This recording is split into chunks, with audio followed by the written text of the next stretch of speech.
All right, guys, welcome back. Sticks and Stones Unfiltered. Today's going to be episode 19. We got Jabe Lawson with us. I really have only known Jabe about 2 years, but I feel like I know almost everything about Jabe. His wife is my partner where I work at. Excellent woman. And Jabe is he's going to be very interesting today to listen to. 15 years in the fire service? 15 years. 15 years fire and 13 years EMS. Real? Okay, 13. I didn't know it was 13 already. So. Yeah. Okay, well, cool, man. I appreciate you guys coming over. As soon as I renew, it'll be 13. The 2-year renewal. Yeah, mine got off on the years when I went to advanced.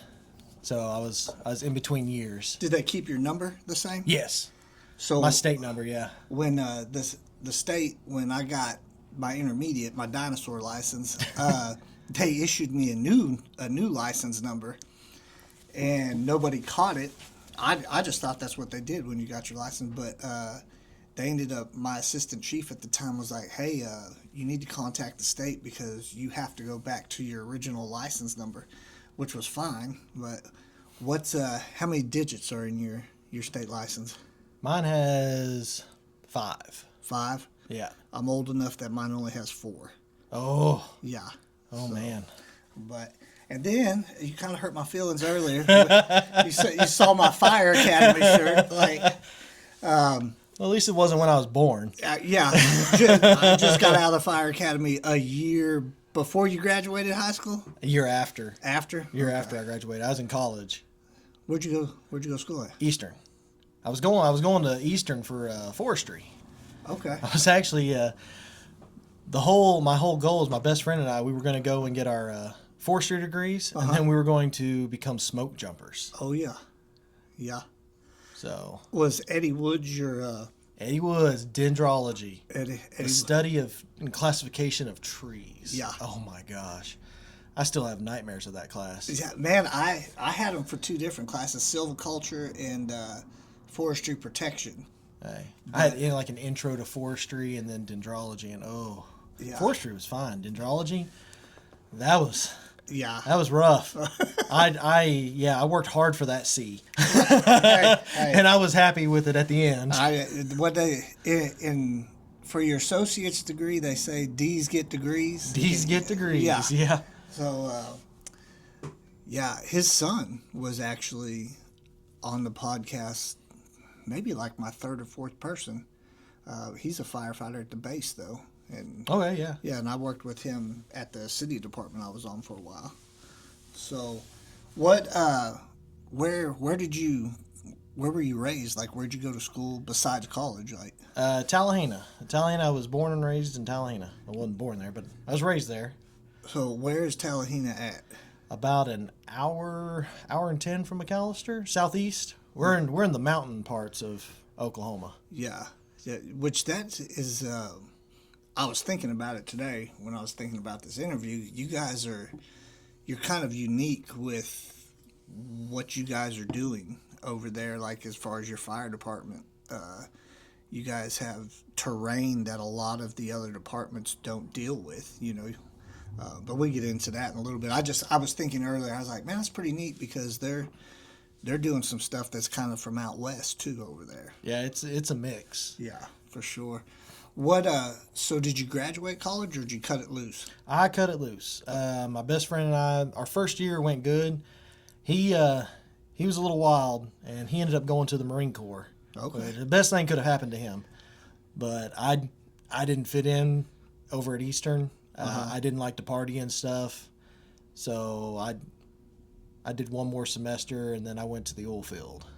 Oh, really? Yeah. What'd you do in the oil field? Oil field, I went to moving rigs. Okay. Well, so actually I went too far ahead. From Eastern, I went to constructions college in Oklahoma City. And yeah, I'm an actual nationally certified equipment operator. Really? In about 23 different pieces of equipment. Okay.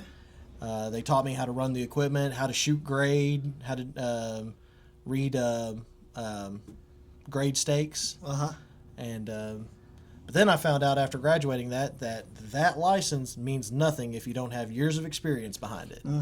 Everywhere I tried to get a job, it was the same thing. How many years you been running equipment?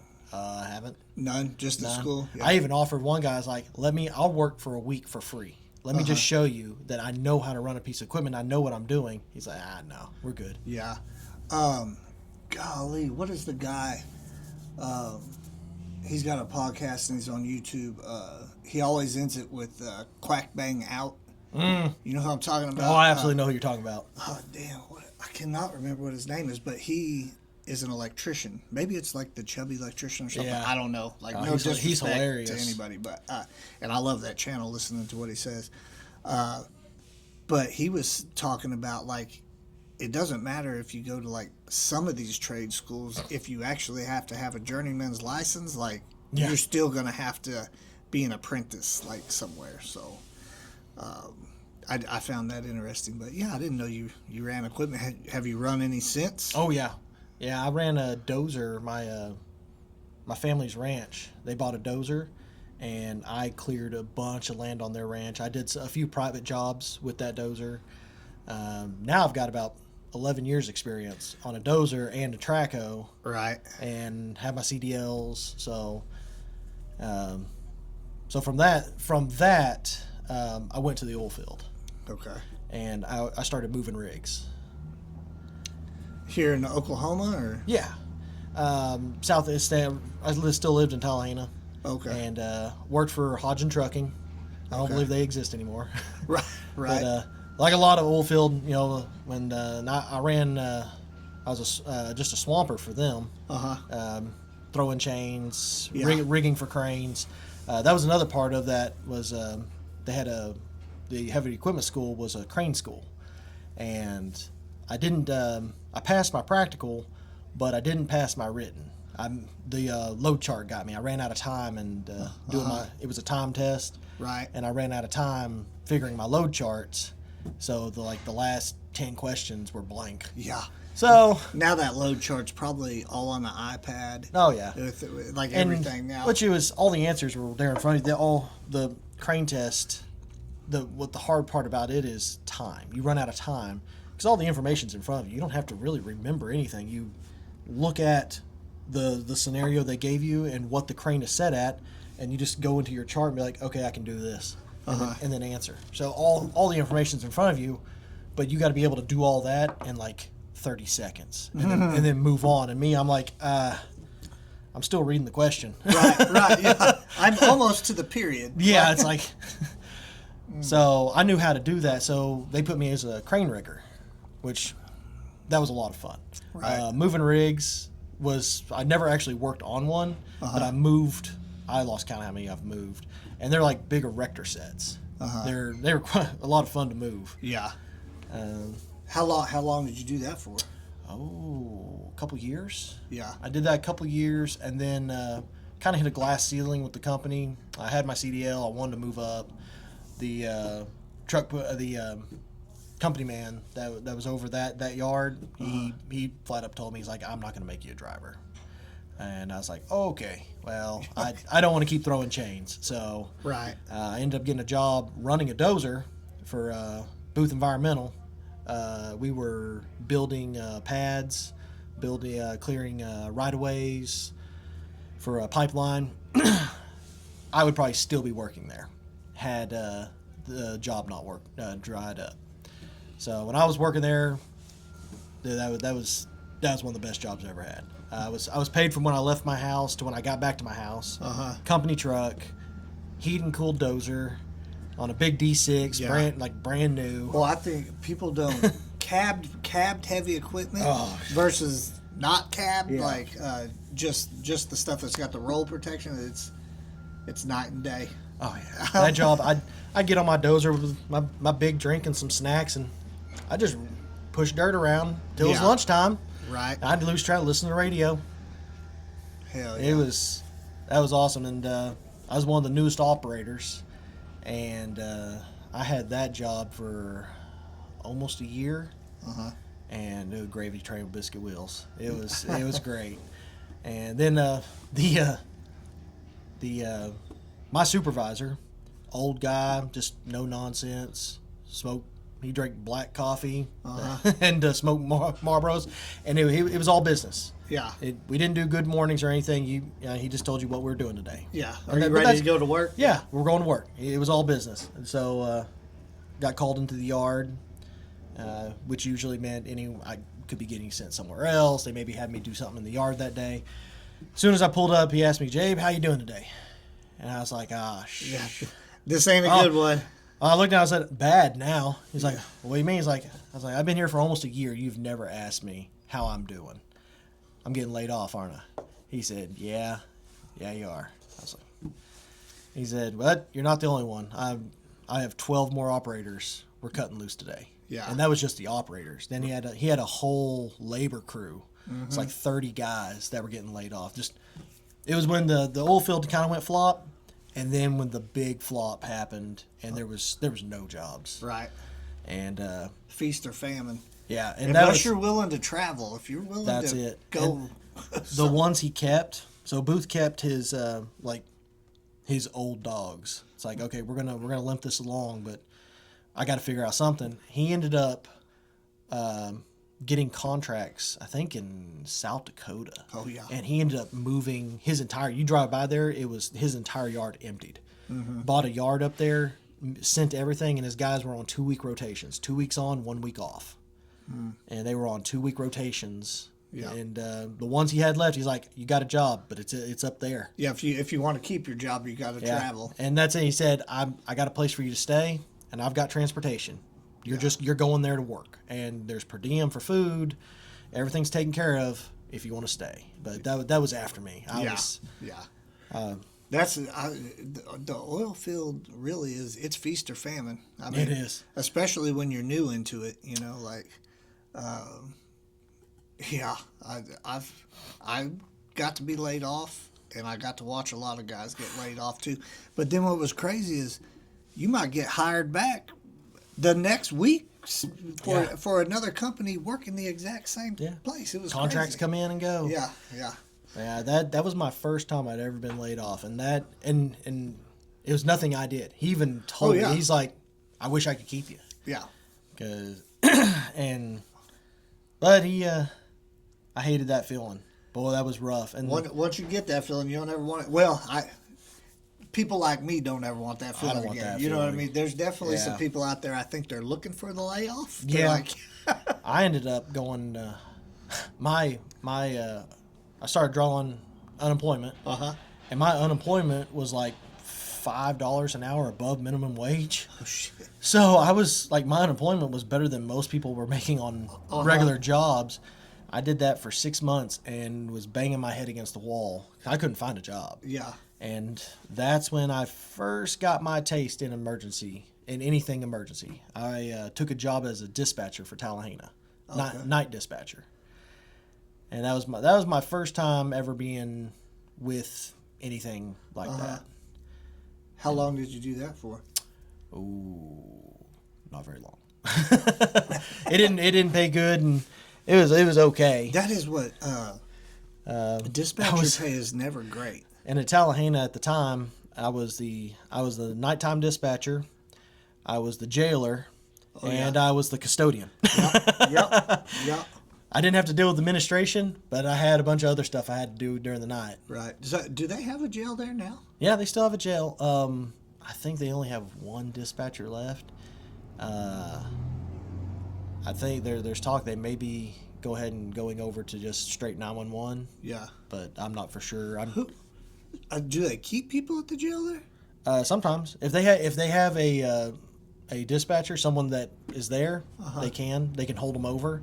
When I was there, it was only for like holds for warrants. Oh, okay. They would do a holds for warrants, and it was a drunk tank.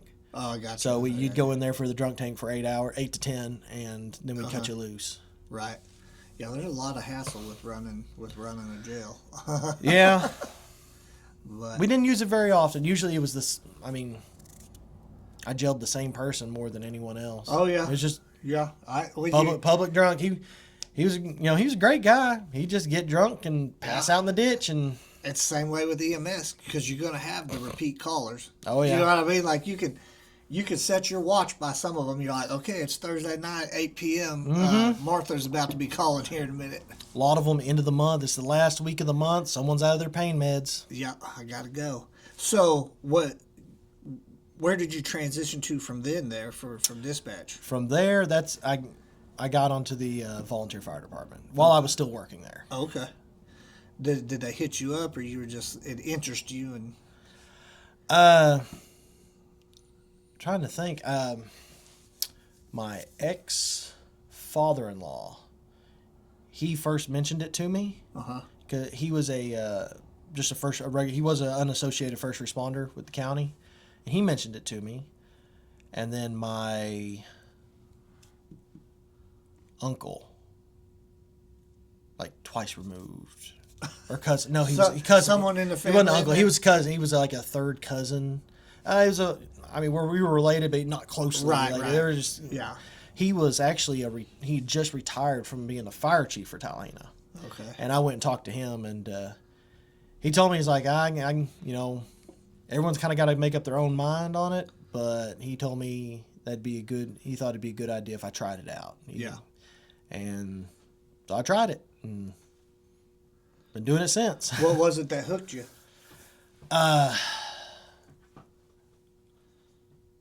It's exciting. Yeah. It's different.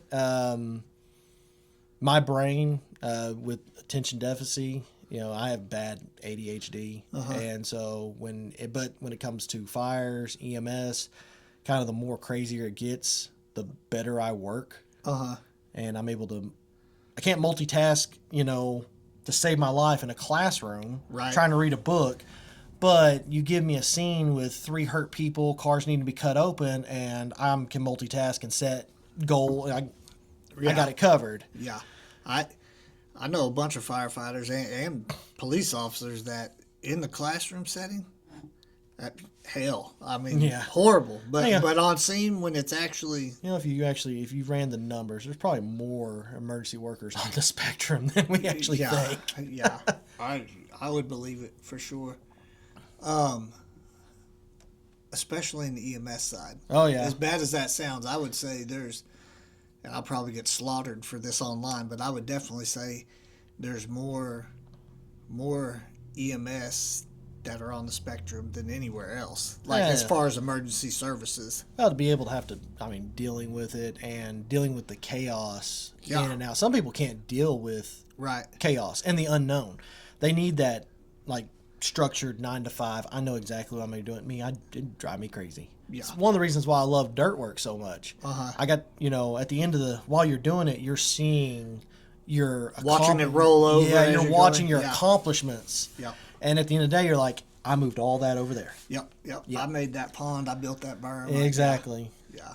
And the fire side, and once I got into that, I was like, I want to do this. Yeah. And I wanted to go career. Yeah. You still could. I still could. You still should. I get paid. I'm just going to say, you still should.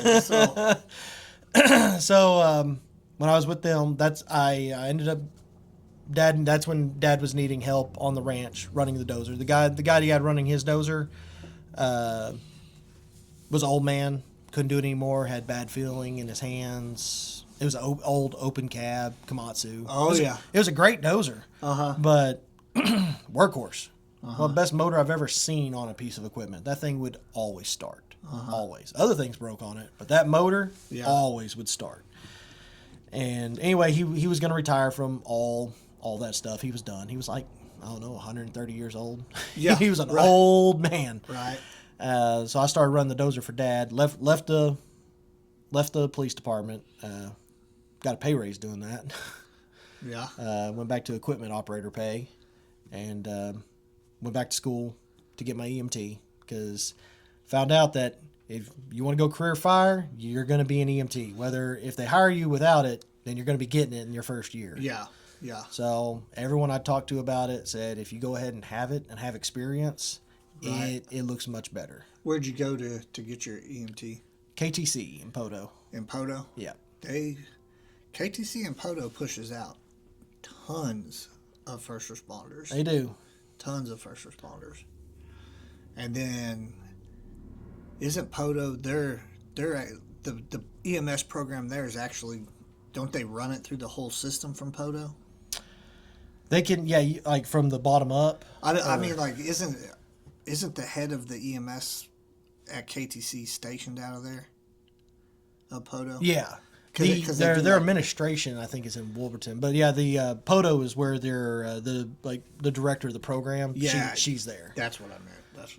Yeah. Yeah, and they'll take you from EMT to paramedic. Yeah. They have an EMT program, and then right when you finish it, you can roll over into a paramedic program. Okay. I tried to do that. It didn't work out. No. So when you go to KTC, did you get your EMT first and then have to go to another class for the AEMT? Oh, yeah, that was years later.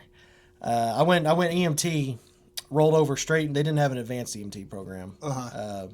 Rolled over straight into a paramedic program. I made it all the way to my AMP final, which you gotta pass the AMP, which it's a college level AMP. So it's a semester long AMP that they condense down to about just over a month. Yeah. So a lot of information all at once. And I made it to the final, and I failed the final on my last attempt by 3 points. Yeah. Best thing that it could have ever happened to me, though. They was really not, do mean I was 1 not, point's a point. Like, yeah, I was not meant to be a paramedic. Yeah. Then and ever, I think. I definitely wasn't either. Yeah. I'm advanced, and I love being advanced. Yeah. Well, and really advanced is, or in my opinion, which doesn't mean anything, but in my opinion, like the advanced and the EMT they're well suited for trauma that happens versus your paramedic's going to correct a lot of medical problems too. Like there's a few things the paramedic got on trauma, but there's a lot the basic and the advanced take care of at first. Yeah. You know, and even paramedics, they'll even tell you the first place they start is at basic. At the basics. You got to sometimes you don't get up there to paramedic level stuff. Sometimes you fix it right here. Yeah, I've seen out there on the road, like I've seen 2 paramedic trucks, which in big cities and stuff, I think 2 paramedic trucks that's great because you're dealing with a lot of medical stuff. But in southeastern Oklahoma, I've seen 2 paramedic trucks where sometimes they forget the basics. Yeah, and you're thinking up here when really we just had to stop the bleeding real quick so we could, you know what I mean? You get that a lot with like newer medics and stuff. Yeah. They get this big new toolbox. Yeah. It's like, ooh, what can I use out of it? And it's like, maybe we just need to do this. I think you're perfectly paired when you have a lower level with the paramedic, just because as a lower level person, I'm not thinking as many steps ahead versus what they are sometimes. You know what I mean? And I will definitely say a lower level person on a bus with a paramedic can make or break the paramedic. Like you can be a complete dumbass and mess everything up for the paramedic. You know what I mean? Like, I like to see the trucks that are staffed with 2 different license levels. That's just me, though. I mean, yeah, I prefer a paramedic advanced truck. Yeah, yeah. The paramedic can lean on you. Why if it's something that they really got to think about, I take care of everything up to what they need to do. So if they need to do a drug calculation, they can take their time and really, because they don't have to worry about getting the IV, right, or getting stuff pulled up. All the patient's nauseous. Well, I can give them Zofran. I can get fluid started, and then once we get to that point, they've had time to really think about what drug they're about to use. Double check their calculations. Double check everything, and then when we're ready, we check the rights. On the dosages with me. Hey, we're all good, and then he can give it. That's what I think. It takes a lot of stress off. Is the huge thing because sometimes when you get the double license, there's almost like a competition of who's running this and who's, you know what I mean? Like if I'm on a bus with a paramedic, I know who's running it. Yeah. But if you're trusted enough to take care of the small stuff, the important basic stuff, like you're saying, that gives them time to actually really make sure they're concrete in their decisions that they're going to do. Well, I've seen if you have a double paramedic truck, sometimes the less experienced paramedic they don't grow as much. Yeah, it's hard for you to learn I mean, you're not given you the always have opportunity. that kind of safety blanket. Your partner's the same license and been doing it longer, so you can't really strive out. Yeah, yeah. And a lot of times I think that stuff happens subconsciously too. It's like, That's well, not on purpose, I don't think. yeah, But yeah. if the safety net's there, it's there. Versus, I mean, you got to step up, and I've got Yeah. this mentality. Yeah, you don't have to rip that Band-Aid off for sure. We went to lunch prior to this, and we were talking about Muskogee PD started a program where they're running. They actually have an ER physician that is a police officer now, but they have EMTs too that they've got trained up now that are doing first response too for the police department. They're not taking the place of EMS, but if they happen to be like second on scene to a gunshot and the scene's secure, they're actually rendering a higher level of aid than just the first responder or EMR. Yeah. Yeah, we talked about I think all of our law enforcement needs to be at least EMRs. Yeah, or given the opportunity. I think if they gave them the opportunity, a lot of guys go into law enforcement that have no interest in emergency medicine. Yeah. But everybody's got an interest in emergency management or emergency medicine when it's your family you're at home with. And which we talked to our guys on the fire department. We've recently made it a requirement now that all of our guys are going to become EMRs. really, Yeah. So we're in the process. We only have a couple left. We just finished a class. I'm about to do our spring class, and we'll have everyone firefighter 1, and then we're going to get everyone their EMR.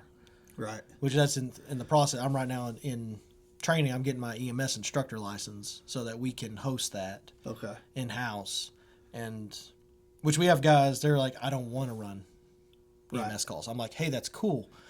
I'm not going to make you. right. But if all of a sudden I get hit with something on the back of the head and I go down, or I have a heart attack, I want you to know how to take care of me. Right. Because, I mean, yeah, you don't want to run that 911, but would you work on me? He's like, yeah, I'd do what I can to help you. I was like, Right. all right. Yeah. Now there's, when you put it in that aspect, they're like, oh, I never thought of it that way. Right, right. So you guys got that put in policy? Yeah. Really? Yeah. We have it written up. Written up. As soon as starting on the next year, we're going to implement it. Once we haven't implemented the EMR yet. We're getting everyone the firefighter 1, and then after that, we're going to implement. And once we get all the paperwork done, we have all the like verbal agreements, but nothing's written down yet. So we didn't want to change policies and then come to find out we can't do it in house, and it's going to be harder on our guys trying to get these. So you guys are waiting kind of to see, Yeah. get all the instructors lined out and stuff.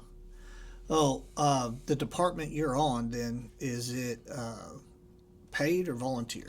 We're pay per call. So our guys, we have our junior firefighter program. We start them off at 15 and a half, and then 15 and a half years old, they can.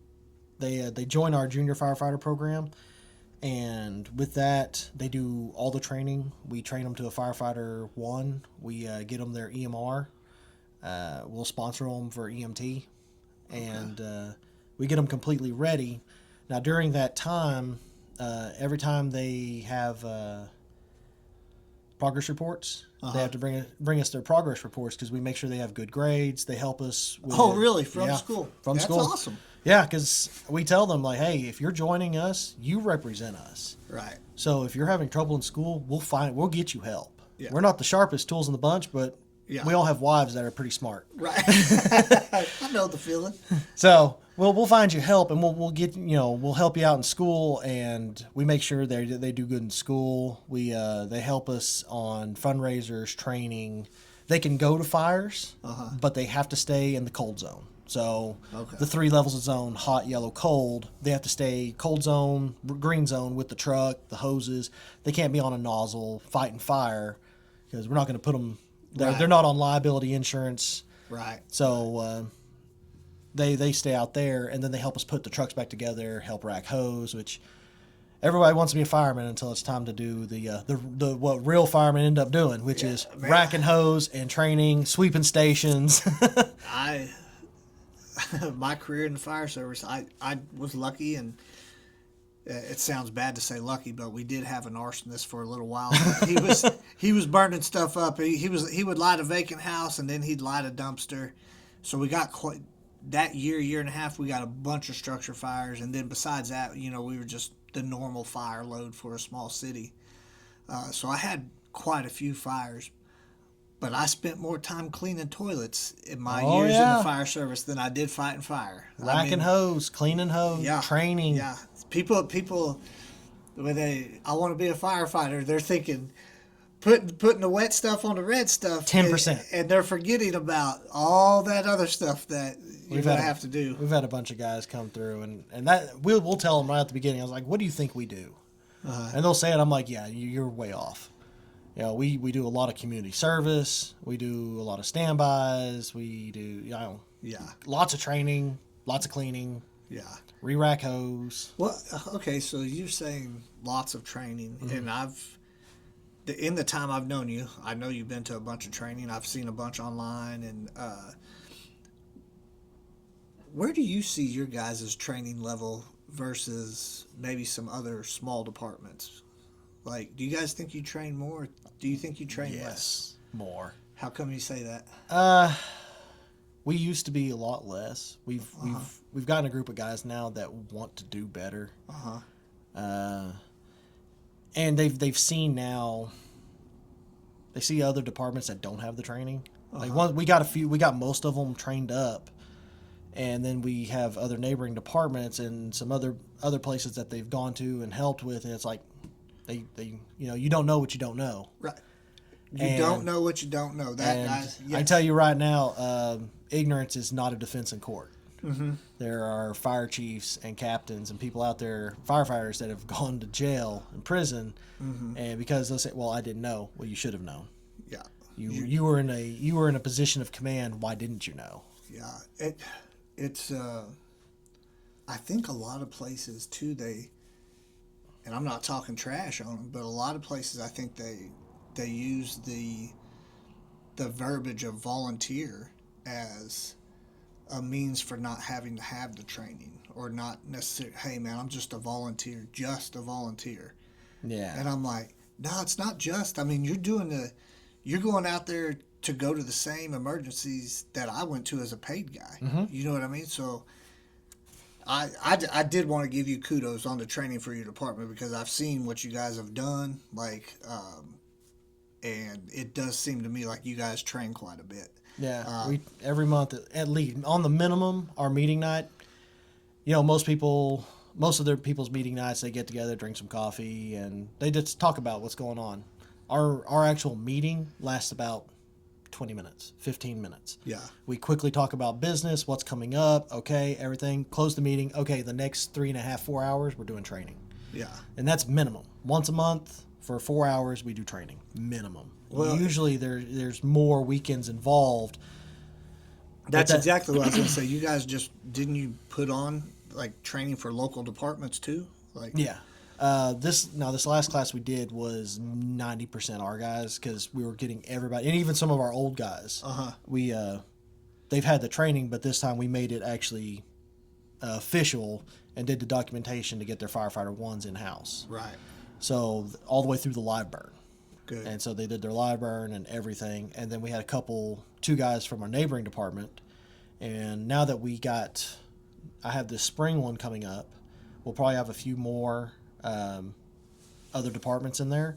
But once I get all my guys up, then I'm going to start opening up at least once a year or twice a year all of our neighboring departments. Yeah. And it's not just me. It's my fire chief. He's also an instructor. And we have another guy in our department. He's an instructor. So your fire chief, he seems to be super involved too. He's very involved. Yeah. And he's kind of like you. He worked for the same full-time EMS service, does it? Or did he? Did he took a job with the Tallahassee School as a resource officer. SRO now, yeah. But there for a while, he was just like, yeah, same haircut and all. yeah, I got the same one too, bro. Yeah, but yeah, he seems very involved, which is great to see that you have a chief that is involved with the training. He's been on for 25 years now. 25 years. Yeah. Huh. And we're doing we're making advancements. We're small, municipal, very small. But like you said, just because it's volunteer in your name doesn't mean that you operate. You volunteer your time, but you can present yourself professionally. Right. And it doesn't take much, You just have to sacrifice, a couple months, and you're up to the same level as your paid departments. Right. And the more stuff we can do in house, it just makes it better. And actually, that's one part we have it a little bit easier because I can hold a single class and train my entire department in a single class, whereas to train all their guys, it may take a couple of 3 classes to get everybody trained. Yeah, with every shift, getting every shift in there. I'm gonna ask you. You be honest when I ask you this question. Oh man. Well, it's not a big deal to me, but God, some people, man, it's like I'm pissing in their oatmeal. Does it piss you off when you hear somebody say volley? If I was to say, yeah, Jabe's a volley at Tallahena, would that piss you off, or do you want me to say just the verbiage volley? Volley instead of saying Jabe's a volunteer? Honestly, I'd rather you just say he's a fireman. Fireman, right, right. Same it's deal. It's the same fire. Right. So you can't even say that I'm not paid because I am paid. Right. Per call. so no ill feelings on that whatsoever? Not really. Okay. I know what I do, and the citizens of Tallahena, they know what we do. I don't think they really know everything you guys do. Well, maybe a few of them. Some of them, because you guys, like we were saying earlier, they know better. Now that we're getting trained, that we just had our fall foliage festival, and this is the thing we talked to all of our guys. If you want more support from the community, you got to get out into the community, right? And not just we worked that 3 a.m. fire. Everybody's asleep. Nobody saw. Nobody cares. But you getting out during a festival and talking to the kids about fire prevention, talking to all the adults about how to self-rescue out of a car if you're underwater, and demonstrating extrication and what training we do and why we do it. Getting out and getting that public exposure, that's how you get people to back you more. Yeah. And we've gotten our guys kind of mindset on that, and everyone's really excited to start doing more out. That's good. How did that go with you guys? It went really good. We did some smaller demonstrations. It wasn't bad. We didn't have a lot of people come up. We did have a pretty good crowd for the extrication. Of course, when you have a couple vehicles flipped over on their side and you're like, hey, we're going to cut these open. Right. Oh, that sounds interesting. Yeah. Hey, good fundraiser for you. Yeah. You get that vehicle and then charge people so much for so many minutes with the sledgehammer baseball. I'm serious. Here, put this helmet and safety glasses on now. Yeah. Go wild. They signed that waiver, they beat that car up, and then the next day you guys can cut it up. I mean, I'll pay for it. I might come down there and beat it up with a sledgehammer, depending on what my shift was like. But if you guys aren't hiding at the station, like some places, they never get out of their station unless it's a call. Yeah. PR is huge in the fire service. It is. When I first joined, we didn't have a horrible reputation, but it wasn't great. It was like, Tallahena, just another volunteer. And now in the county, they know we know our stuff. And we're in LeFlore County where we're at. Our next municipal fire department's 30 miles away, over a mountain. Who's it? It would be Worcester. Oh, Worcester. Worcester. Okay. It's actually between Worcester, Wolverton, and Clayton. Clayton might be. Clayton's probably closer, but they're in a whole different county. Right. And they're restructuring right now. They've got a bunch of guys, but they're needing training, so they're doing some restructuring. But to try to get a hold of them, we have to contact our dispatch. They have to contact Pushmataha County. Then they have to contact that fire department. You guys are. You're in a valley amongst yourselves for the most part, and that is like I was saying earlier. You guys are kind of rare with what you're dealing with because you guys get all the pasture fires that everybody else in southeast Oklahoma gets. You know, pastures on fire, flat land burning across, but then you guys are also you have the Ouachita. Is that the correct way to say it? Ouachita National Forest? Yeah, Ouachita National Forest, yeah. And that is mountainous. Yeah, Like, and then there's a scenic byway, Highway 1, that goes from Tallahassee to Mena, and we get motorcycle wrecks up there. that's what they call year. the Talamina Drive. Talamina Drive. Yeah. And it starts at Tallahassee. And then we have another mountain south of us. Now, that's not our coverage area, but it's Three Sticks Mountain, and we go into help stuff on it too, wrecks.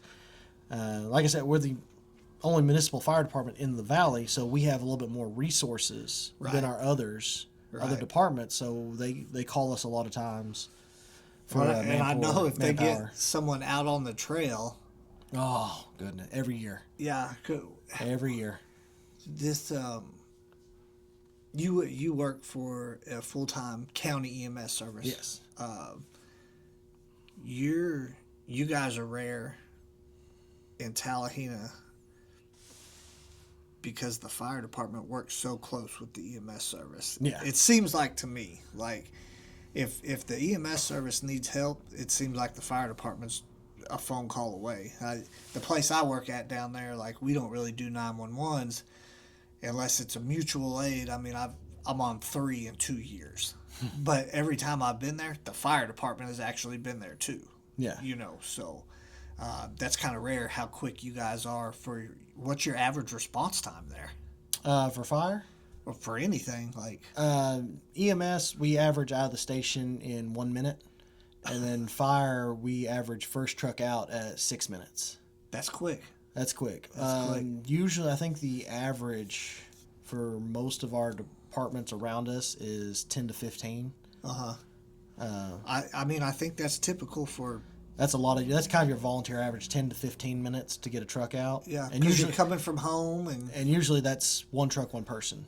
For Tallahassee, the first truck out is minimum 2. Yeah. And we can usually get 2 or 3 trucks out in less than 8 minutes. Yeah. Well, where I was paid at, it was one truck, one person. Like, one drive the ambulance, one drive the fire truck. Oof. So it got pretty rodeo-ish sometimes. That sounds it.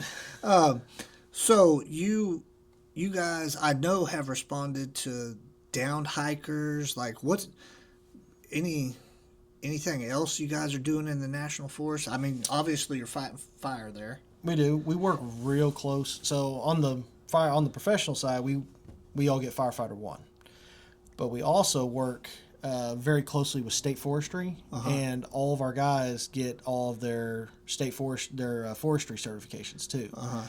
We don't require them to be red carded because they're not going to be working fire lines, not big ones, but we have them all each year. If there's a group of them, which we have to get with them probably January or February. We're going to have another class, and they get all their forestry stuff, and we'll work with the state forestry, helping scout for dozer lines, and actually work hand lines. Yeah. That's, and because state forestry has an office right there in Tallahassee. So, I think there's Southeast Tallahassee office. Yeah. I can't remember the exact, so all this stuff, I mean, you guys have a huge area, and your car wrecks there, nobody's ever driving 25 miles an hour. Nobody. Because they don't even do it in the middle of town. Yes. You ain't lying for sure.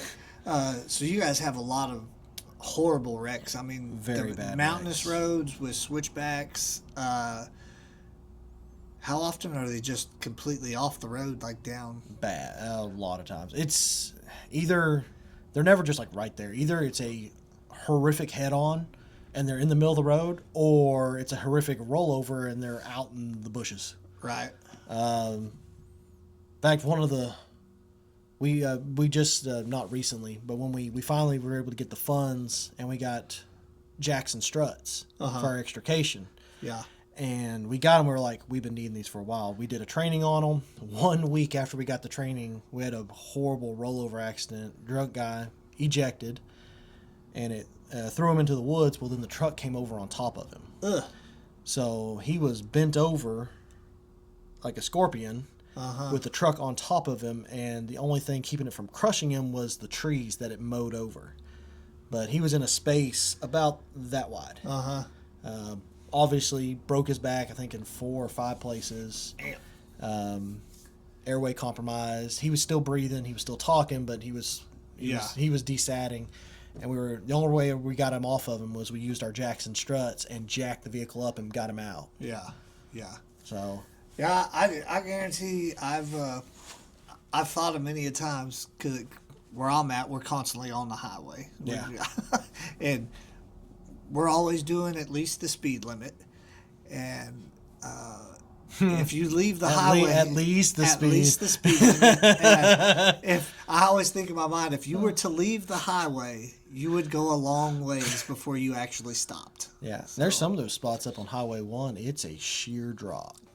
And that guardrail is the same guardrail that they put up there in the 60s. Well, and that highway is the one that people from all over the United States come to that highway. Lots of people from Texas. Because of the elevation and the leaves you can see out there. But right now we're in our leaf looking season right now, and we got tons of people going over it. Lots of motorcycle wrecks. They start riding like this. Oh, yeah. Yeah. Well, and that road, too, everybody always overestimates their abilities, right? Oh, yeah. And if you overestimate your riding ability on that road, it's unforgiving. It's going to teach you real fast. And it gets foggy, super foggy. Oh, yeah. I've never driven in the fog as far as coming in and out of that valley. I've driven that and actually came up over it and came out of the clouds. The ceiling was so low that you came out on top of it. There was only a couple spots because it's not a super high mountain range. Right. But there's a couple of high peaks that you come out and it's just a blanket of white. Yeah. And then you dip right back into the clouds. Yeah. It's a unique area for sure. Beautiful though. Oh, yeah. Beautiful. You can get trapped there when it snows. Yeah. We've learned that same mountain where Highway 1 is, it's whole southern part of LeFlore County, we call it the dark side of the moon. Because, and this goes for everything. LeFlore County has 27 or 28 fire departments in LeFlore County, and 5 EMS stations. And the majority of those departments are north of Highway 1, all in the north part of LeFlore County. That's where the biggest part of our population is. Tallahassee is the only municipal fire department in the south part, and Station 2, my ambulance station, is the only EMS station in the south part of the county. And their coverage area, that's the only... The ambulance covers the whole south part of LeFlore County. I can't remember how many square miles, but tell you how far though, from Tallahassee to my furthest point in my coverage area, it takes an hour and 25 minutes, code 3. Woo. That's lights and sirens, 80 miles an hour. That's a long ways away. And it's all based on population, though. It's based on population. But and the majority of our calls are up north. But we do get those calls down there. And right. And so you're a firefighter in Tallahassee, and you are advanced EMS out of Tallahassee. Yeah. And do you, when you're on the ambulance, how alone do you feel? Do you feel like, shit, it's me and my partner against the world when you... Oh, it is. It's absolutely... You got to have your head on straight. Because Tallahassee can't come with you an hour and a half away. That's right. We tell some of my coworkers, they call us the vacation station. And we do. We have the least amount of calls. Due to population. Due to population and location. But when we pick up a patient... We're with them usually for an hour plus. A lot of my coworkers, they'll have a patient for 30 minutes or less. Yeah. And there's one part of our coverage area, I picked up a patient. We had that patient for 2 hours. Yeah. And we never left our county. We had to drive over 2 mountain ranges. We went over 1 to get to his house and drove over 2 to take him to the hospital. And couldn't fly. We wanted to fly him. He was having a cardiac event. And we had to cardiovert him 3 times. Good Lord. And we used every drug we had on him. Yeah. Yeah, we were out of drugs. Had the pads on him. We're like, if he goes again, we're shocking him. And already told him, was like, listen, I'm going to give you this. This is not going to be a good time. It's not going to be a great time, but I've got a medication, and if it looks like we're headed that way, I'm going to give you a little pain med before this happens. My partner, not me. Right. And it was 2 hours. And, when we told the hospital, they're like, It was 2 hours. Like, you were the closest place with cardiology. Yeah. There was no one else. Yeah. Well, and I think the general public thinks that every hospital ER is the same too. Oh, yeah. I don't think they realize, like, no, they're not the same. No. Like some hospitals, you're basically going to like a glorified clinic. Yeah. Other hospitals, you're at the right place for any trouble that might come there. Oh, yeah. You know what I mean? Like if I hit St. John's in Tulsa, I'm confident they're going to do everything they can to save me. You know what I mean? If I'm way out at a podunk hospital, I did my clinicals way back in the day when I had a lot of hair. At a hospital, an RN and a paramedic were the providers that were there all the time. They could call a doctor in, but literally an RN and a paramedic were the providers on duty. We're actually really excited. One of our main hospitals, Fort Smith Mercy Hospital, they actually became a Trauma 2 center. Did they really? Yes. I didn't know that. Oh, it just happened like a month ago. Okay. Super exciting stuff.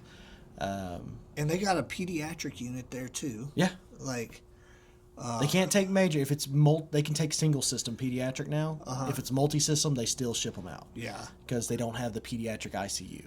Yeah. Like St. Francis and Arkansas. Yeah. I love Mercy. Oh yeah. I mean, probably because I'm a fat kid at heart, and there's a lot of good food across the road. They got a good snack room now. Gotta love the slushies. Right, man. So, like most of your good hospitals, for the guys out there listening, if you're at a hospital worth its salt, it's gonna have an EMS break room. Oh yeah. And Mercy Fort Smith has an excellent EMS break room. Got a refrigerator stocked with beverages.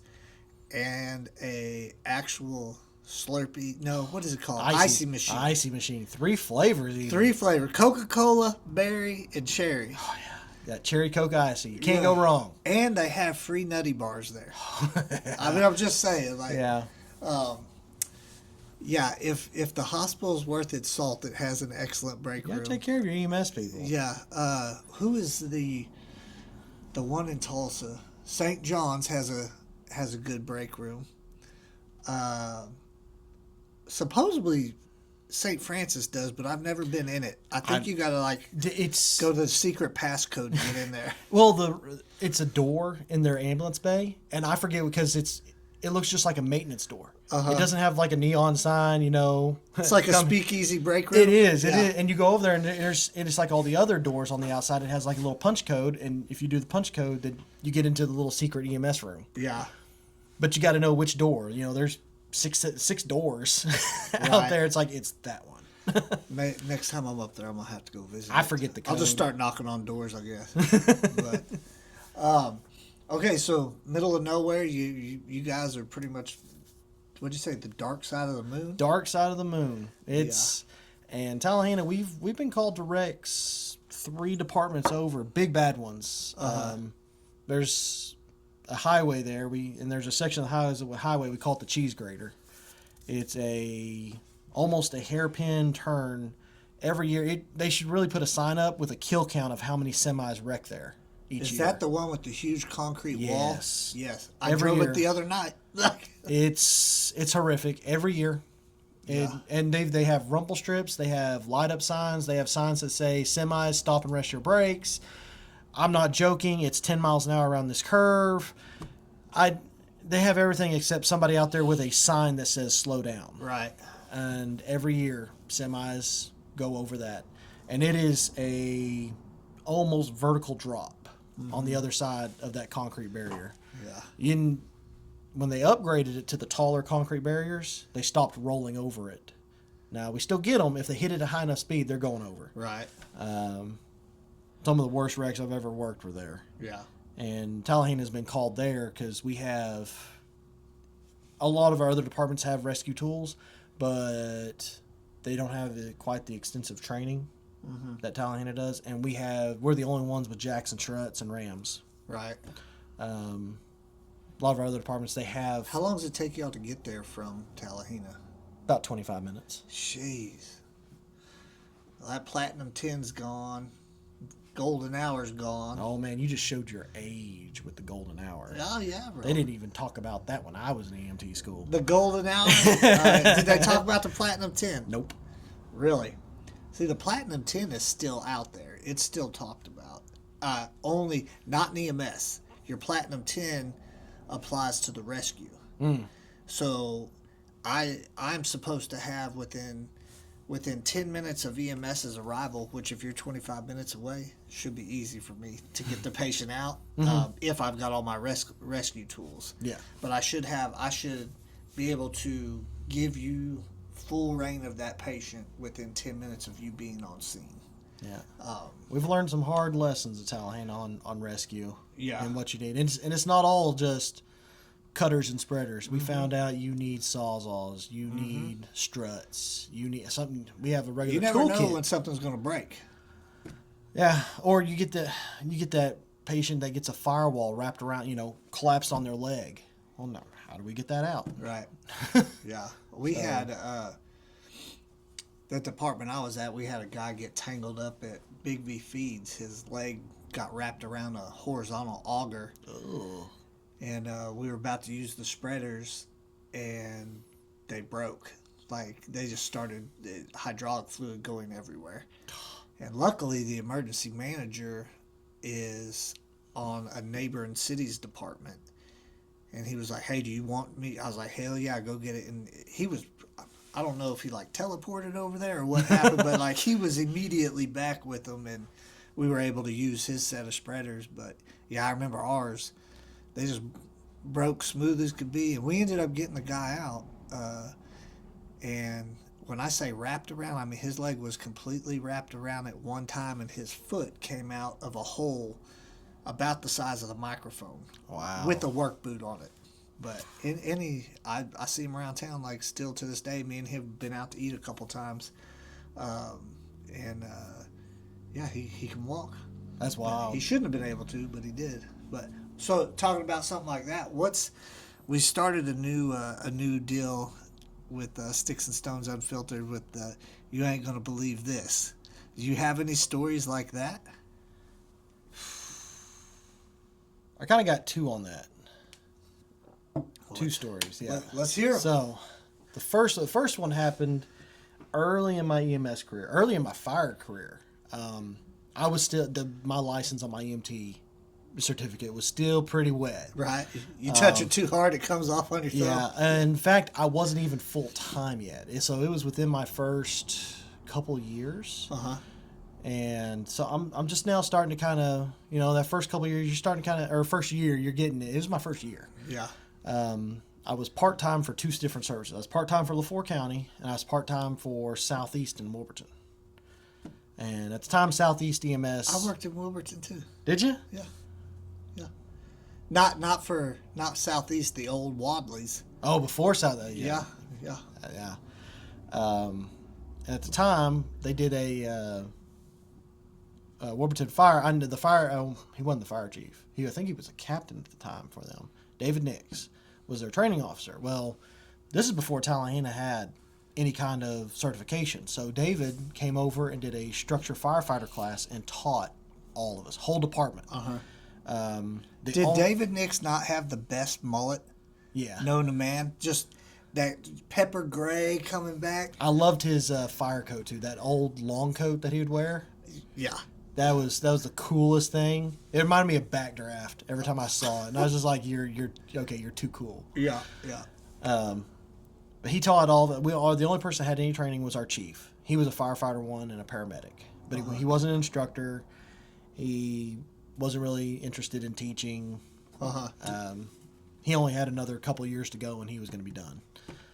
So, but we got David Nix come over, and he taught all of us structure firefighter, whole department, and a couple others. There was probably 20, 25 of us in that class.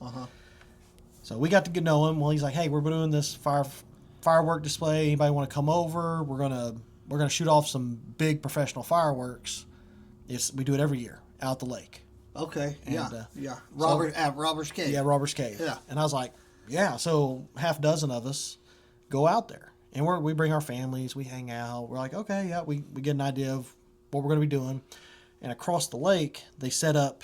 He had the professional grade tubes in their racks set up, and then we were all at different stations. So we had 3 of them with 4-inch mortars, and then we had 4-inch mortars. 4-inch professional grade mortars, and then the last one was a 6-inch, and that thing was a monster. I mean, it was a huge. And he was doing it. Another guy, one guy off of our fire department was doing it, and 2 other guys were there. So each station had 4 of us at each one. So David was at the 6-inch. He was the furthest one away. So did you all hike all the way over there? We had a boat. They had a pontoon boat. Okay. That we got everything over there. Which that comes into play here in a second too. Okay, so just to set this scene for anybody that doesn't know, Robbers Cave has a big lake that's kind of the focal point for Robbers Cave. Yeah, for the state park. For the state park. State park is huge, and there's like a big cliff on one side. If you were looking at the lake from like the parking lot, you guys would be across the lake, right? Catty cornered.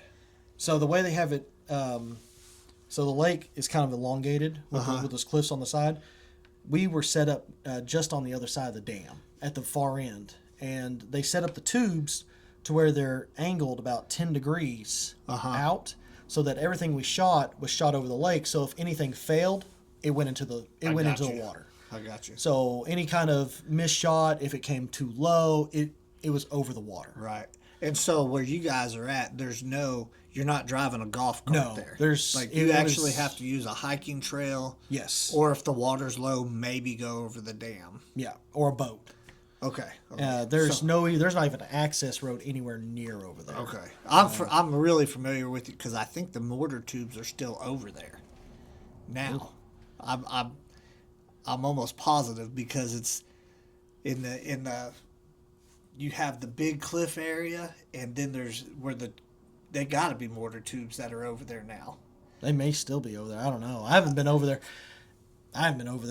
Probably since. We need to go over there hiking and see. I'm almost positive they're still there. But anyways, I'm sorry. Go ahead with the story. Go ahead. So we go over there and we figure out how we're going to do them. We have a guy. You have like a swabber, so you'd swab the tube, and then we had behind us in boxes, capped boxes. We kept everything. Every time we lit one off, we made sure the back box was closed. Right. And after we'd shoot all 4 off, the swabber would go up. He would swab each tube. Then 2 of us would go and load.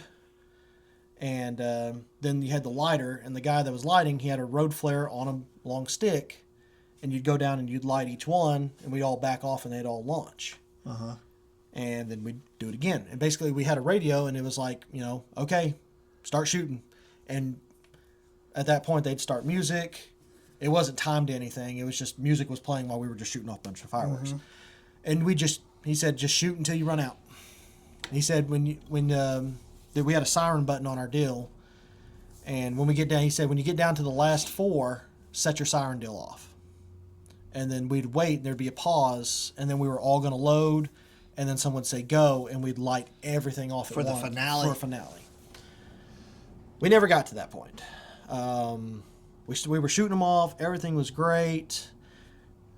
We had the 4 stations. 6-inch mortars were the furthest one away. The next one to it, that was my station. And then we had 2 others closer to the dam in the state park. As it was going, all of a sudden, we were hearing explosions. But then we hear an explosion, right here. And sparks and stuff shot across a lake, and we just see a big billow of smoke come off over there, and we knew something happened. We stop. All of a sudden we just hear screaming on the radio, so we take off running down there, and it was like a war zone. There was a missed shot. Come to find out, the propellant was a faulty propellant, and it had a misfire, and it only went about 5 inches up the tube, and then exploded. So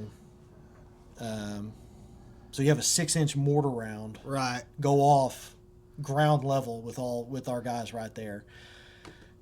3 guys, they were knocked off their feet. David, he was the closest, and he got hit right in the pelvis with a piece of phosphorus. And we got there, we thought he was going to die. It was horrible. Severed his femoral vein. Severed his femoral vein, and nicked his femoral artery. Too high for a tourniquet or anything. Didn't have a Band-Aid. We didn't have a trauma bag. Had nothing. Right. I ended up using my shirt as a pressure dressing. And of course, when things go wrong, everything's going to go wrong. The boat we'd been using, motor failed. It was across the lake. So there was a guy there that had been fishing in a canoe that had a trolling motor on it. And he was right there at the boat dock, so they threw his canoe in, and he came over, and myself, David Nix, and Nikki, his wife, we went over and met the ambulance. And then Nikki, she's a tough old lady too. Yeah, she ain't old. I didn't say you're old, Nikki. She's a tough lady. Yeah, it was rough. Helicopter came in. They didn't end up flying. I'm foggy on the details on that part. Once they got David to the hospital, everything that could have went right. They said he was going to die. He didn't die. They said he was going to lose his leg. He didn't lose his leg. They said he'd never walk again. He proved them wrong. So, how long after he taught y'all was that? Oh man, months. So not even a year. Not even a year. It was like the same year. It was like he taught us in the spring, and that happened in 4th of July. It is a super small world. I lived with David and Nikki. Really? Yes, I lived with David and Nikki in there. When I was going to Eastern, they had an apartment over their garage. And so I actually lived in that apartment. And Nikki was my first partner in EMS. Oh, goodness. My first one, because I worked there at Wadley's. And, she was my first paramedic partner. And, man, they treated me well. I was family. I mean, if they cooked, I was... Come down here. I mean, like, it was nothing to walk down the stairs and just knock on the door and don't even wait for a reply, just walk in. Yeah. You know? David, I could always remember, and he was an intermediate. Nikki was a paramedic. She's a nurse now. But I'm pretty sure Dave ended up having to retire because of that, didn't he? Yeah. That ended everything. Yeah. When that went down, I was actually working. I wasn't living with them when any of that happened, but Dave was at McAllister Regional for some reason, and I remember him and Nikki. He was still being treated. I think he was probably there for long-term rehab or something. That, and I think they went over there for wound care and stuff. Yeah, something. He was in the hospital a long time. Yeah, shit. He's lucky he lived, man. Yeah, Super Dave reached out to me earlier this month, and he should be on here. Yeah, got to get him on here. Yeah. Nikki, though, I'll tell you a story about Nikki. So my partner, and I love Nikki to this day. You know, she'd call me up, I'll do whatever she needs. But she was my partner, and I can't remember who Dave's partner was at the time. But you know me, I got a potty mouth. Yeah. I just do. If I'm not dropping F-bombs, something's wrong. I mean, and I shouldn't be like that, but it's just how I am. And something got misconstrued to her that I had said F Dave. Like I was mad at Dave for some reason or something.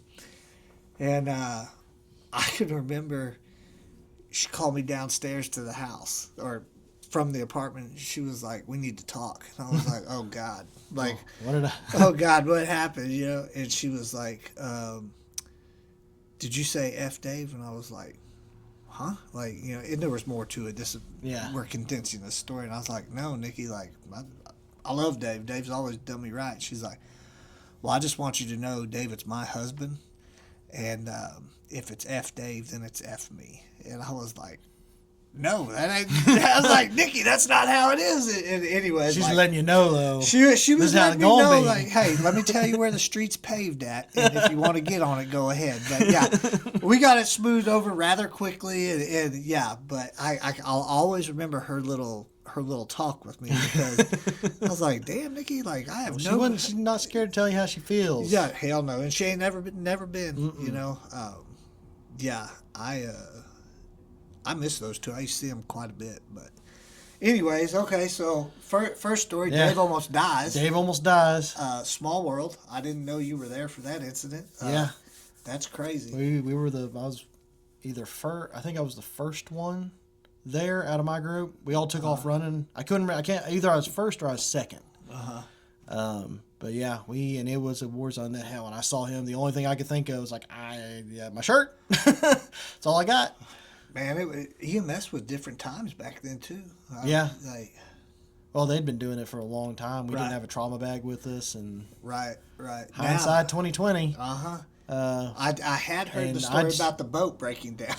And to this year, I tried to be around fireworks again. I can watch them from a distance, but my family, for years, they've always been they always do a firework deal, and I'm always like, yeah, I'm working. Usually, I try to schedule EMS or something. Well, this year I wasn't working. I'm on a fixed schedule, so they planned it to where they knew I'd be available. Oh yeah, how nice. And I told my wife, I was like, I'll try. I'm gonna try. It was rough. Yeah. I can talk about it now. It took some talking to people and some therapy to where I could actually talk about it without breaking down. But being around fireworks, that was that was rough. And my family weren't even near it. They weren't. My brother, he got an electronic deal. He set it all up. It was out in the middle of the field. Nobody was even near it for probably 75 yards. I mean, there was no chance anybody was going to get hurt from this. Even if the whole thing caught on fire, it's like, okay, well, it's burning out there. Let it just do its thing. Yeah. But I was on the verge of a full breakdown. It was close. It couldn't have ended any quicker. And I was crying. I was shaking. Yeah. I was like, okay, well, I made it through it, but I don't like that. No, it'll trigger. I'm still not okay. People.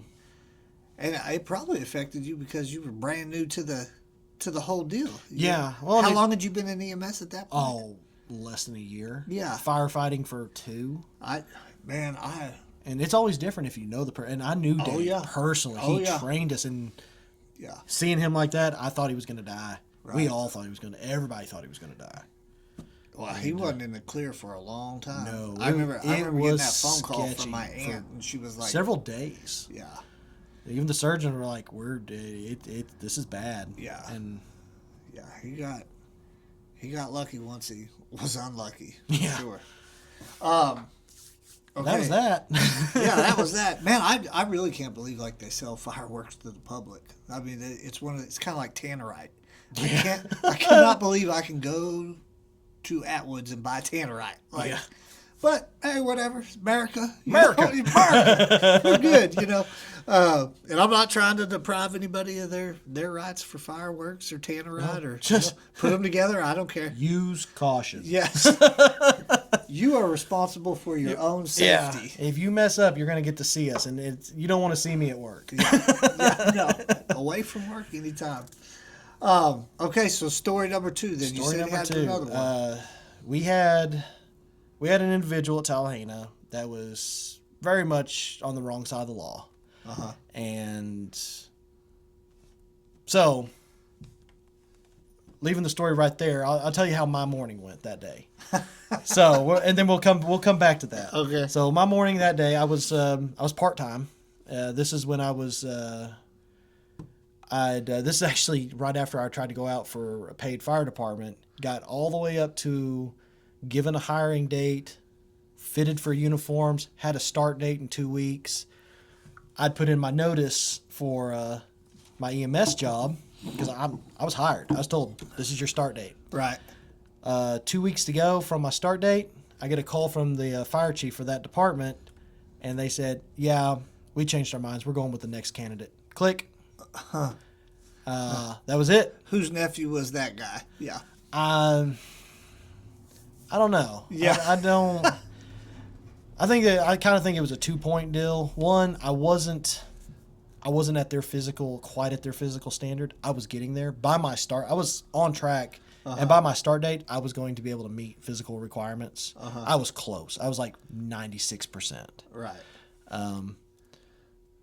But then the other part is I had kind of a checkered past before I was in emergency work. I was associated with the motorcycle club, and not a very reprimandable one. Okay. I won't go into details of who I rode with, but I never patched out fully. I was 2 days from patching and went ahead and stepped away. But so you're like a hang around or no, I was a prospect. Oh, okay. I was a full prospect, and so I was 2 days from when I was patching. So why did you step away from it? Family intervention. Really? Yep. Family basically said it's them or us. So if you go ahead and patch out, you can just stay away. Okay. So stepped away from the club. There was only like 1 or 2 guys I still talked to then, and now there's only one guy that we still talk. Right. Not often. I just kind of keep still an associate. Yeah. An associate, you know him. Yeah. But when they asked me, they did an interview deal. They, that department had a polygraph deal that they had you do, and they had, do you know anyone that committed a felony? Yes. Yeah. Have you ever been associated with a criminal organization? Yes. I mean, I knew I was. I mean, we called it a club. Right. I understand. They did stuff. Did I do anything? No. I mean, but I knew it was there. If you'd have patched in, you'd have done stuff. Yeah. Yeah. So. If you'd have patched in, you'd have. So, I mean, I divulged all. I mean, I was, I laid it all out on the table. I'm not trying to hide anything from them. And so I laid it all out there. And 2 weeks ago, nope, we're going with someone else. Did they ask you how many years it had been since you had been associated? Nope. Well, no, the evaluator said, do you have contact with those same people? I said, no, I don't talk to any of those people. I don't have. But and that was like 8 years before I was trying to get on that fire department. Really? Yeah. Okay. So it wasn't like, hey, yeah, last summer. Yeah. It'd been years. Well, only reason I ask is because I know some places for hiring, like, hey, have you done this crime within the last 5 years? Yeah. Or have you done this within the last 3 years? Like. No, it'd been a long time. Yeah. So I was part-time, and I was supposed to go to work that morning. So we get a page that downtown fire. Now this is, we did pre-plans. This is like one of our, top 2, top 3 worst case scenarios. Is a downtown building catching on fire. Well, because your downtown down there is like a strip of. It's a strip. It's old. It has fire walls, but all the roofs had been tarred over. They're not fire breaks anymore. They have roofing tar, so the fire can carry to the next building. That's how they, There's not a fire marshal Italian. No, the codes are they're a little loose. A little loosey goosey. Yeah. So this is like one of our top 3. It's like this and the hospital or the veteran center catching on fire. Right. So it's the hospital's sprinklered real well. So, yeah. So this is one of our top ones, and we're like, oh god. And it's like a Tuesday morning. It couldn't have been worse. Guys are going to work, and it's 7 a.m. I'm like, I'm going. I'm at least going to get stuff started, and I'll step on the truck straight out of bunker gear. But I'm going to get things started. I wasn't an officer yet. I'm I was kind of the unofficial training guy, and I was firefighter EMT. I had that, but I wasn't an actual officer yet. And I was one of the main guys for. I taught everyone how to run pumps. Right. I was our pump guy. So we go. I get to the station, and where I live in Meadow Heights, which is kind of the upper part, on top of a hill above Tallahassee. So as I came out of my house and topped the hill, I can see downtown. We're having 25-mile-an-hour gusts out of the south, and there is a smoke column, just huge, coming from downtown. And I'm like, oh God, it's going. Yeah. This is not going to be good. And so I get there. One other guy, two guys. Two guys are there. Both of our firefighters, they're still on the department. And so we get in the truck, and I'm driving. So we get there, and on the way, halfway down there, I'm like, we're plugging this hydrant, and we're going to go to work.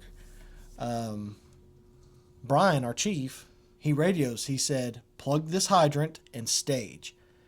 And in my mind, I'm like, stage what? It's on fire. I saw it. What are we staging for? And so when I turned down onto downtown, that's where the hydrant, that was my approach. And I get to the hydrant, I plug it, and the wind is blowing so hard, all I see is a black smoke curtain.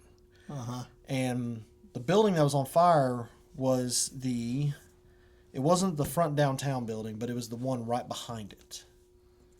So you have all of our downtown buildings. Right. And this was at a 4-way, and it was the building just off of downtown. It was attached. It was just off of downtown down. It was attached to it? Okay. Yeah. Okay, I got you now. And the downtown building was 2 stories, and this building was a single story. Okay. And then it was a couple doors, but it was about a single story deal there. And so we get up there, and then he's like, we have plugged the hydrant. We cleared? I was like, why are we waiting? What's going on? And all of a sudden he said, get up here. I'm like, great. So we start dropping our LDH. Yeah.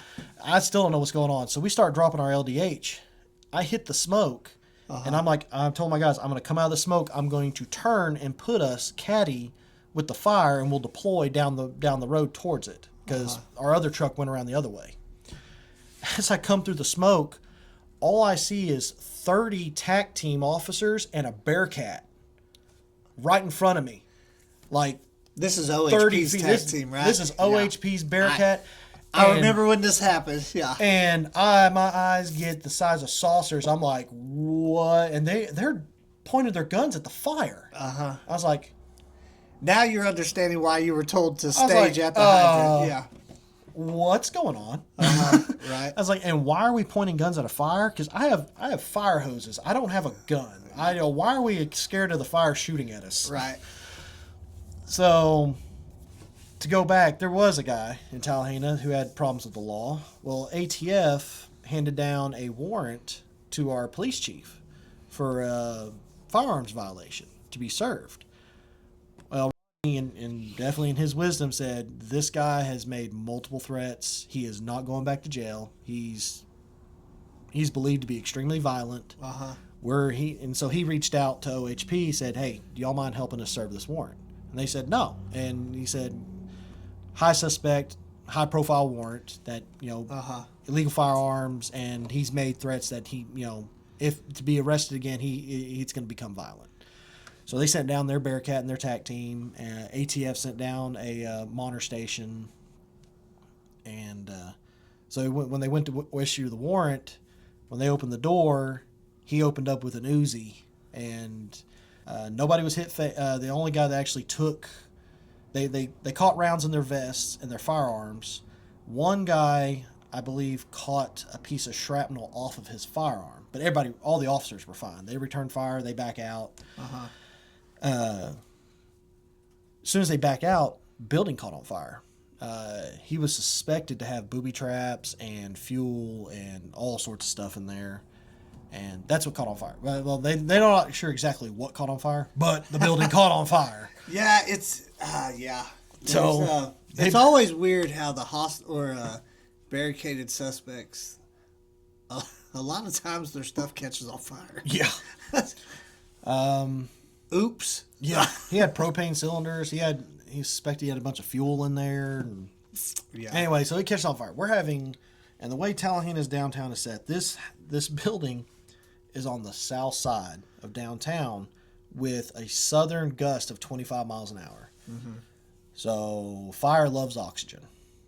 So by the time we get moved up, the building's rolling, and what I can't see is that it's blowing so hard that it has blown fire, hitting the backside of that front building, and has blown out the back windows, and has now caught the inside of the second story on fire. Uh-huh. Now this is an old brick and truss downtown building. So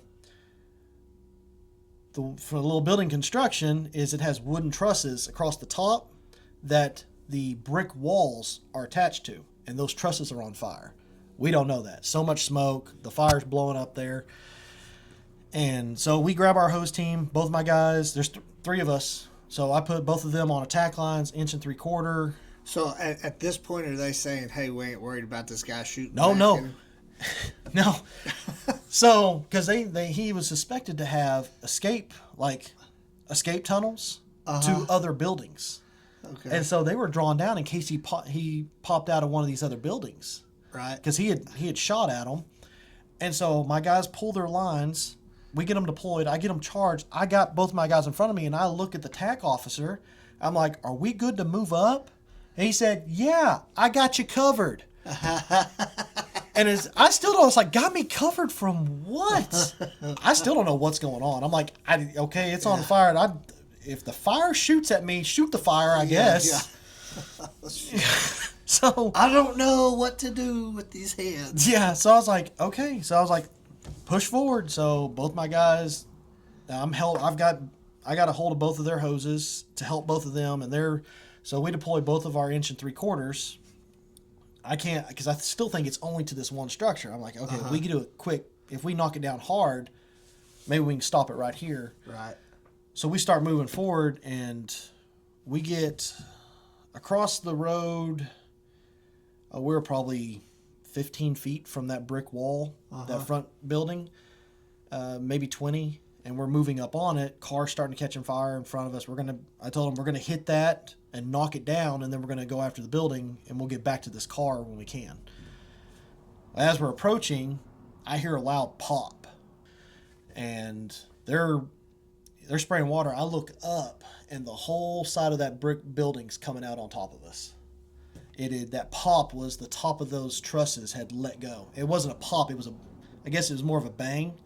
To me, it sounded like a pop, but it was the trusses broke free on the inside, and that whole wall, instead of collapsing in, collapsed out. So hears it, and it looked up too, and I yelled, run. He slammed his nozzle and took off. Closed his nozzle, but he didn't hear exactly what I said. So I grabbed a hold of his coat collar and pulled him off his feet and pulled him towards Subway and threw his butt into the wall of Subway about the time the wall collapsed behind us. Caught a brick in the face, hit his shield, shattered his shield, but it saved his face. Right. Shield is in pieces. I got hit in the back of the head with a brick. Brian saw the wall, but then lost track of us. He thought we were underneath the wall. Oh, man. Because he was on the other side with our other engine. So how many firefighters were there right then? 1, 2, 3, 5. So you got a downtown business district fire with somebody shooting. 4 structures at this point now. 4 structures on fire. Luckily, you got a TAC team on scene. Yeah. Actually, luckily. And 5 dudes to fight fire. Luckily, the 5 or 6 of the TAC team guys were volunteer firemen at their own houses, at home. So, really? Yeah, once it was like, okay, if he's still alive, he's not going to be right here, and there's enough of us. So they actually ditched their guns and started dragging hose with us. Yeah. And that turned into that. It took us 3 days. 2 days, 2 or 3 days to get the fire completely out, an estimated 750,000 gallons of water. Lord. So when you stood up after that wall fell, like, were all your underwear sucked up in you? Well, I didn't quite. It happened so fast. Didn't grasp what I happened. didn't grasp quite what happened until later on when I was looking at it. I was like, damn, that was close. Yeah. Uh, So literally, Brian thought we were dead. So when the dust kind of, because he started moving towards us, and he told me he was in complete shock. Like he was like, I'm gonna walk over there and they're gonna be dead. Yeah. And so the wind was blowing so hard that the smoke from the collapse gone really quick, and he sees the three of us like up against the subway building. And he's like, "Are you?" And I looked at him. I was like, "We're okay." Hey, wall collapses. So, they get a lot of people. Yeah. There was the last fatality fire in the city. In the line of duty was about 400 foot down the street, and it was from a wall collapse. And then that killed him. And then we had a huge fire about 2 blocks over, and about totaled the ladder truck. The only thing, luckily, it was only a 2-story. If it had been a 3-story, when the wall collapsed, it would have took the ladder truck out. Like, you know how when you park for those, we're supposed to be parked at the corner. Yeah. That was not. We were parked directly in front of it, and we got really lucky at that one. Man, that's crazy. As you pulled through the smoke, and there's the tack too. Right there, you didn't. Yeah. I sucked up the chair when that happened because I was like, All right, so that was interesting. I've never been on a fire that actually there was a tack team ever. Yeah. Crazy. So the rumors from that absolutely drove my wife crazy. Because there were all these rumors going around that a firefighter was killed. And that there was officers shot, no officers were shot, officers were killed, no, the officer wasn't killed, a firefighter was killed, a firefighter was shot, no, he burned up a lot, now he's dead. And nobody would tell her, like, where I was at. Of course, everyone knew where I was at. I was at the fire. Right. I was fine. But she couldn't get a hold of me, obviously. She couldn't get a hold of anyone that absolutely knew where I was. And the one person she could get a hold of wouldn't disclose whether if I was at the ER or not. That's nice. Yeah. Yeah, he almost got throat punched. By her, not me. You got to be more scared of her than me. I'm more scared of her than you. That's a good reason. Yeah. Yeah. She reminds me a lot of Nikki in that manner. You say F my husband and F you, like. She's a little scary. Well, man, so I asked this question at the end of everything. What would Jabe now tell 19-year-old Jabe if you had the opportunity? Get into firefighting earlier. Really? Yeah. How come? Because I love it. Right. I wish I'd have got into it earlier than what I did. Yeah. It ain't too late, bro. You still got plenty of time to go to. Oh, Poto, they're putting on a paid department. There's a couple of departments that are starting up ones, and Poto is starting a paid one? Yep. I know Hochatown just started paid.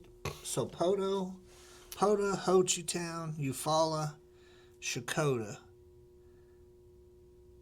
That's all that I've heard of, like in the last probably 8 months. How many are they supposed to hire? Poto right now is hiring 12. They're doing one station, but once they get that station up, they're looking to expand their other 2 stations. Yeah. So a total they'd have like I think 40. Damn. Yeah, that'd be a good place to work too. Yeah. Yeah, that'd be cool. You ought to look at that. I'm thinking about it. I've been in with LeFlore County long enough as an advance. Now I'm making pretty good money. Yeah. And I'm captain on Tallahena now. I'm in charge of their training. Yeah. Staying pretty busy there. Yeah. So.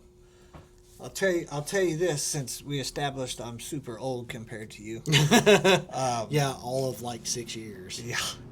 I had the opportunity one time to to leave the department I was at. And I had the opportunity to go to a department up by the city. But I did not go because I was making decent money. And I mean, in all honesty, I was making darn good money for Southeast Oklahoma. And I was like, man, I can't take this pay cut for, it was going to be like a $5,000 a year pay cut. Oh, that's not much. No. And I was so stupid. I should have took that job, but because I would have made the money up within like 2 years. And that is like one regret I have in the fire service, was not trying it out. You know what I mean? I'm probably going to go ahead and put an application in, because you don't know what the offer is going to be until you get it. Yeah. And the cool thing about that too, it's coming from the ground up. You know what I mean? Like that, you're always going to have the tradition of the volunteer side and growing it out of that. But it would be cool. I'm curious on where they'd want to start me, because I've been a fire instructor for 7 years, 7 years. I'm getting my EMS instructor right now, and right. So I've got It'll be interesting because like, the only thing I don't have is my firefighter 2. Yeah, and that's coming in the spring. Firefighter 2. I mean, just for the certification, it ain't nothing. You can get that quick. Yeah. Like once you get 1, you can get 2. Like hell, can you start a chainsaw? I think so. If you could start a chainsaw and tell if that chain's on backwards, because I believe that is on every test in the state of Oklahoma for fire 2. I could be wrong, but everybody I know, including myself, that was on the test. Like, oh, make sure you can tell if the chain is on backwards. You got to give it a shot, man. You can always decide you don't, but it's once you get that first paycheck for 122 hours in the month of working it, it's a good feeling. It has been neat. Not telling you, you're at a good EMS place though. You are. Yeah. I mean, we're doing some pretty cool stuff. So we have great protocols, and in my department, we actually do man the station for special, like sometimes on like high fire dangers. The eclipse, we actually got paid. The city paid us to man our station for 3 days, 24/7. That's because they were expecting a huge influx. Yeah. And we actually had a structure fire during those 3 days. Really? Yes. How'd that go? We kicked it in the butt. Yeah. It was awesome. It's weird what can happen when the guys are in the station. Oh, it was a shed fire, and it was butted up right against the house. Saved the house. And we were out of the station in probably 35 seconds, because we had everything staged. It was run to the truck, jump in your boots, and drive off. Right. Trucks were already aired up. Everything was ready. It was start the truck, leave. Yeah. And so we come screaming in we had 8 guys, and because we had 6 guys. So there's 4 of us on the first truck, and then there was 2 on the second truck in. Hell yeah. And so we got there and deployed both attack lines and killed it. It was great. That's cool. Now I think it was bad for the shed. Bad for the shed, yeah. You guys, like I said earlier, you have a rare department you guys like to train quite a bit, and you guys have a crazy, like, your district is insane, because you got everything from the mountains to the highway speeds that you guys are dealing with. I mean, like, you guys are set up for like a good rescue. If you want to do some rescue on a department, it's a place to go. Oh yeah, we've done some low angle, and we've done a bunch of car wrecks. Yeah. Well, brother, I appreciate you coming, man. Right. I learned some stuff for sure.